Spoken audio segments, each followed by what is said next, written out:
Hello বন্ধুরা, তোমরা কেমন আছো? আমি ভালো আছি। আমি এখন আমের মোরব্বা বা আমের জেলি, এর আগের ব্লগে আমি দেখিয়েছি আমের আচার, আর এখন আমি করব আমের জেলি। আমের জেলি করতে গেলে প্রথমেই আমি এই দেখো, আমি এই আমটাকে কড়াইতে অলরেডি আমি রেখে দিয়েছি। এই আমটাকে সেদ্ধ করে আমি চটকে পাল্পটা বার করেছি, আটিগুলো ফেলে দিয়েছি।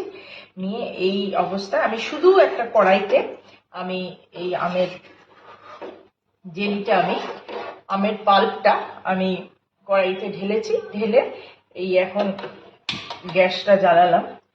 গ্যাসটা জ্বালিয়ে এই যে এই পাল্পটা এবার আমি করছি।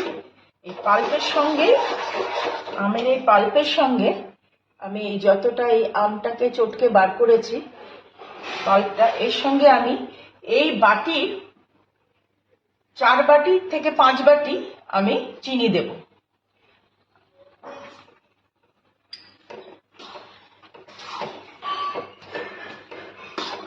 এটা আমি 5 বাটি চিনি দেব। আমি পুরো চিনিটা দেখালাম না, তোমরা এটা মেজারমেন্ট করে, কেন এখানে আমার 1 কিলোর মতো আম আছে, আমি এই বাটিটার 4 বাটি চিনি দিয়েছি, কেন আমার এই আম খুব একটা টক না।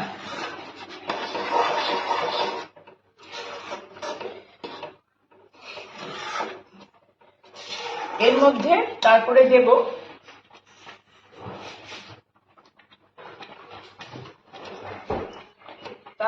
এর মধ্যে দেব একটু ভিনিগার। একটু ভিনিগার দিয়ে দেব। এই যে ভিনিগার, একটু ভিনিগার দিয়ে দিলাম। ভিনিগার দিয়ে একটু ফুটছে, এই দেখো ফোটা শুরু হয়ে গেছে।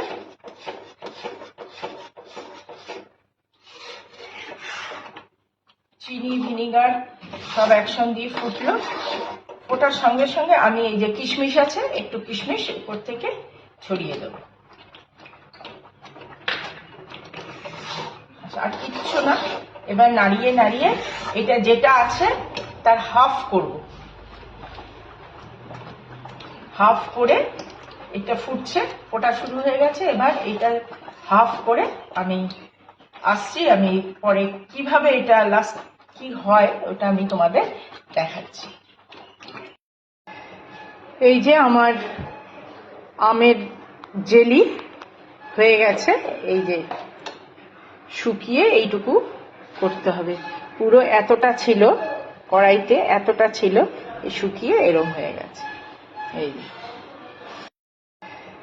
এই যে আমার আমের জেলি হয়ে গেছে। এই যে শুকিয়ে এইটুকু করতে হবে। পুরো এতটা ছিল কড়াইতে, এতটা ছিল, শুকিয়ে এরম হয়ে গেছে। এই